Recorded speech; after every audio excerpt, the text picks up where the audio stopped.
Hey guys, Marstinkin here, bringing you another Dragon Ball Z Dokkan battle video. And so, despite what you might think, physical Dokkan Fest Raditz on JP was not the April Fool's card for this year. It is, of course, the Para Brothers from GT. Now, as somebody who's made no secret of the fact that I'm not a huge fan of GT in general, I like things like Super Saiyan 4 as a form. I like Super Saiyan 4 Gogeta. I like Super 17. I like the idea of the Shadow Dragons, the idea of, like, negative energy from the Dragon Balls becoming, like, evil dragons. I think that's cool, but most of the Shadow Dragons are actually lame, so... But, you know, one of the things that is very forgettable to me from GT, maybe I should have rewatched the episode before doing this, but is the Para Brothers, who, from their super attack, yeah, if they... use their musical power to hypnotize Goku, Trunks, and Pan into dancing, as far as I remember. I'm not going to go back and watch it to double check, but we have them as the April Fool's unit in Dokkan this year, so they are a special pose leader for 50% stats and 3 ki. Their super attack greatly raises defense for 3 turns, which is a pretty good effect, does supreme damage to the enemy, and raises allies' attack by 25% for 1 turn, self-excluded, which is unfortunate. And then their passive, they're very interesting because they have an ability that's worded uniquely to them, which if Dokkan starts doing from now on, is going to make slot 1 units a lot better. So when we look at their kit, they get Ki +1 and Defense 120. The Ki +1 is so random to me, but hey, extra Ki always helps, I guess. All allies attack and defense 25%, self-excluded, plus an additional 2 ki and all allies self-excluded attack 25% when the character is the first or second to obtain ki spheres in a turn. So that's where the difference comes in, because up until now, we've seen units that have as the first attacker in the turn, and so those only activate when it's that unit's turn to attack. So anything that happens before they get to attack in slot 1, so any of those attacks that might be there before them, that part of that passive will not be active. Whereas here, it says, as the first or second character to obtain ki spheres in a turn. So that means in slot 1, before they attack. So this is big for potential future, like, slot 1 tanks and stuff. This could be really important for the future of Dokkan. So it's kind of funny that the first unit to have it is this, like, April Fool's unit. So as the first attacker... they get extra, well, the first unit in the slot, right? The first or second to pick up ki. They're given an extra 2 ki and 25% attack. So remember, they're already giving allies 25% attack and defense. So that makes them a 50% attack support. And they're giving allies support with their super attack effect as well, which is kind of cool. Then they get an additional 120% defense and all allies ki +2 and defense 25% when the character is in the third... well, is the third to obtain ki spheres. I have to get used to saying it the right way now as well. So high chance of sealing all enemy super attack at the start of the turn if there is a GT Heroes enemy. Unfortunately, there's not a lot of instances where you're going to get that to happen, because I think one of the Infinite Dragon Ball history stages, or even 2 of them, have GT Heroes as like the final boss, but you can't seal at that point anyway. So kind of weird, but I guess maybe at some point when there's... well, no, I was going to say a GT Heroes or GT Bosses Super Battle Road, but they're not on those categories. They're only on Special Pose, Dragon Ball Seekers, and Joined Forces. So we are using them on a Dragon Ball Seekers team with the double LR lead, so they do give 170% to all stats. We brought a couple of units that support extreme allies. So on this first term, they have 90k defense. But remember, when we pick up these orbs with them in the first slot... actually, let's pick up the orbs first and see exactly what changes here. So we grab this. You can see the allies' attack stat at the bottom went up, because as the first or second to obtain ki spheres in the turn, they give allies 2 ki and 25% extra attack. So pretty good. They're going to get the greatly raised defense on super attack effect. Now, greatly raise is 50%. So they're only going to go up to like 135k on this first turn, which is not really anything impressive, unfortunately. But they do get to stack that for 3 turns. So on an additional super, or like the third time they super attack, their defense will start to look relatively good. Nothing too crazy though still. So we get the dodge, and then they take double-digit damage. We're doing the Shadow Dragons Infinite Dragon Ball history. I thought it'd be kind of fun to do one of the GT ones.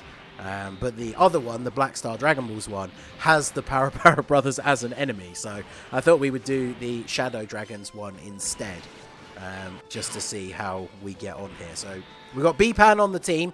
She can give us some healing. And then, of course, when we get around to the next rotation where she's in slot 3 with the Para Brothers, we will be able to go ahead and use her active skill to get a buff. I thought I would put this in as well, just because it's the Para Brothers showcase video.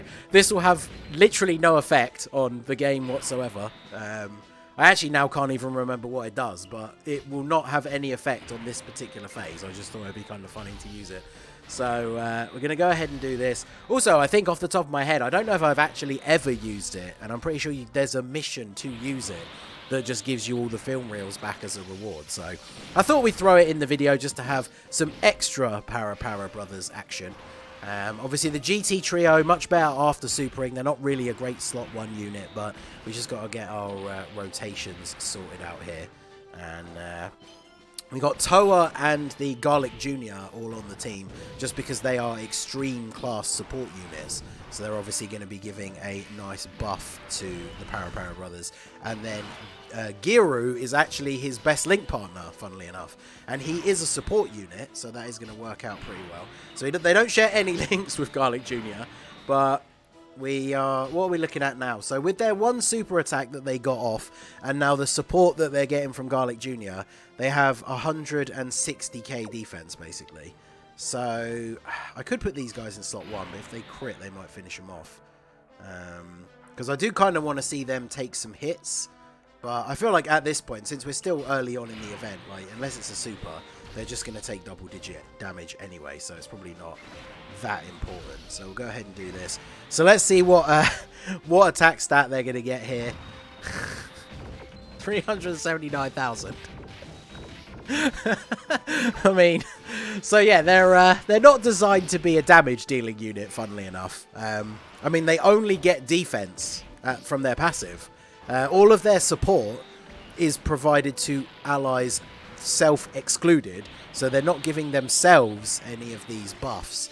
Now, in the 3rd slot, I think they are slightly better. I need to reread the passive again. Like they give different support, right? Now, if you ever are going to use them, which some of these April Fool's cards, when they eventually gave them like easy A's, they became really, really good. But some of them weren't really that usable before they got their easy A's, unfortunately. So I feel like these guys are probably going to end up being in kind of the same boat, where you're not going to have a huge amount of use for them until eventually they get an easy A, and then maybe they could actually be really good. But if you do end up using them, I think with the way their kit works, you are really only ever going to end up using them as a 3rd slot support unit, because as the 3rd unit in the turn to pick up key spheres, they're giving a decent amount of support. We've actually got an int enemy this time as well. So now we have, we get 4 links with Giru, and then no extra links from you. So literally 4 links is the best they can do. But yeah, remember, so the 1st or 2nd slot, essentially, 1st or 2nd character to pick up key orbs, they're giving 2 key and 25% attack. And then they get defense 120 and all allies key 2 and defense 25% when they're in the 3rd slot. So nothing in their passive gives them any attack. But what that means is, when we look at their defense here, so they've got 159k defense. If we put them in slot 3 and then pick up orbs with them, they get 120% extra defense. So then their defense is actually going to be looking really, really good. So that is basically their main use, I would say, as just as a 3rd slot support unit. Because when you pick up those orbs for them in the 3rd spot, their defense is going to jump up to an amount where even in some of the more difficult content, they're not going to get absolutely destroyed in the 3rd slot because their defense is going to be so high. Now, the only unfortunate thing about that when it comes to doing like a showcase is as soon as you pick up orbs for the 3rd unit on the turn, that's when all the attacks start. So you don't get a chance to go into the menu and see that their defense has jumped up. But yeah, slot 3 is basically where they're going to be really good. Like Dragon Ball Seekers is a team that it kind of gets buffs occasionally, indirectly, because a lot of good units, there are random good units that are just on this category. Like the fact that like Garlic Jr. and Toa are on here and things like that. So, but it hasn't had any like major buffs in a while. And since this and like joined forces, probably like the only teams you're really going to run them on, if you run them at all. And they're not really teams that see a lot of play. So, obviously GT still has a lot to offer. We still never had a baby Dokkan Fest. There's still a bunch of things that they could do in the future with GT. So, it will be interesting to see what happens there. Because, obviously, in terms of sagas, we only have Shadow Dragon Saga as a category. If they add in... I don't know if they would just call it, like, the Baby Saga, right? But if they add in, like, the first major arcs of, like, the whole just exploring through space and then going into the Baby arc, if they include that as one category in Dokkan, then obviously these guys would be on that category as well, and then they would potentially start to have some use on, you know, a team that you're actually going to run a little bit more often. But we use the support buff from Bipan, so let's see what we can get to in terms of attack stat here from the Para boys. I mean, we're taking double-digit damage. Look at that. With Bipan's active skill, they get up to an absolutely mind-blowing 550,000 attack stat, which is pretty crazy. And they still take 120k from a type disadvantage super attack. So, yeah, their defense after supering was what? Probably about 200k. So, realistically, you're going to want them to be a slot 3 defensive unit. So, for the final turn of the showcase, next time we get them on rotation, we'll go ahead and put them in slot 3. Like I was saying before, I won't be able to show you their defense in the menu because they will be the third attacker of the turn. But we will at least be able to see them tank, I think. I guess it depends, actually. Hopefully we can finish off this Shadow Dragon this turn, because otherwise, if we go into the next turn with this guy still alive but on super low health, then obviously the first 2 attackers are probably more likely to kill him before we actually get to see the Para brothers tank hits in the 3rd spot. So, hopefully we can actually finish him off here. If we get any additionals, we will, but looks like we're not going to get that lucky from at least the first GT trio here. And obviously Toa is a support unit. She doesn't do a crazy amount of damage. I don't know, do we even kill if we get a crit here? It's going to be really unfortunate timing if we don't. But yeah, look at that. Oh, yes, we get the additional super. Let's go. GT trio coming in clutch at the last minute here so we can get the turn that we want. So we're against a tech enemy, so we'll be type neutral. We've got the support from Garlic Jr. So let's go ahead and we'll put Garlic Jr. in slot 1. He's going to get the Dokkan attack, so we'll avoid all the nodes. So on this turn, especially with Garlic Jr., they have got 185k defense. They're going to get 120% defense when they pick up the orbs. Now that will be, as far as I know, because it's not an on super attack effect, it will be like other buffs where it's not calculated with the support on top. So it's not going to be an extra 120% of the number that you see here. But their original defense was still, what, like over 100k. So they should be over 300k defense now. See, if we could open the menu now, this is where we would see that their defense has actually jumped up. So it is a little bit unfortunate that you're never able to see defense like that. But we'll go ahead and see what they can do in the last spot here. Like I said, I'm not going to hit the nodes because Garlic Jr.'s got type advantage over them already anyway. So I don't want him to do too much damage. My Garlic Jr. is Rainbow full level 10 links. So don't want him to be doing too much damage. I think even Giru should be okay here with the tanking because he has type advantage as well. And then we'll see what the Para brothers are able to do. Because remember, in slot 3, they're also giving everybody else a defense buff. So he dodges their super, dodges the additional.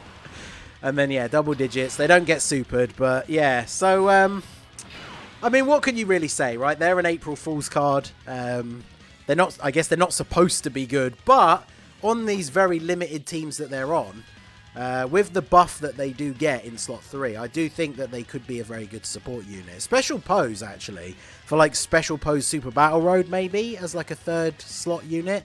The fact that they're giving everybody a bunch of extra defense, they could be quite useful.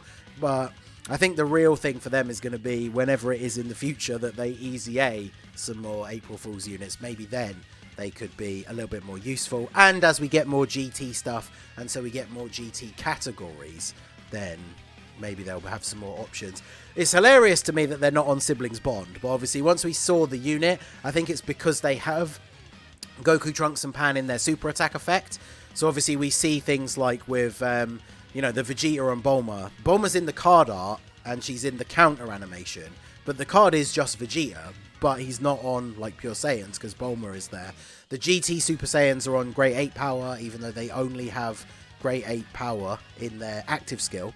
So yeah, I guess because Trunks, Goku, and Pan are in the super attack effect, animation, that's why they're not on Siblings Bond. But it is kind of funny that we have the Para brothers and they're not on Siblings Bond. But let me know what you guys think of them down below. It's just a fun free-to-play card to farm up. You get some stones and some other things from the missions for doing all of their, like, for getting them farmed up to SA10 and all that stuff. So it's just something else extra to do. Let me know what you guys think of them down below in the comment section. So that is going to be it for the video, guys. This has been the Master Ningen. Smash that like button, subscribe to the channel if you are new. Check out the links down below for the Discord and the merch store, and I will see you all again soon. Have a good one.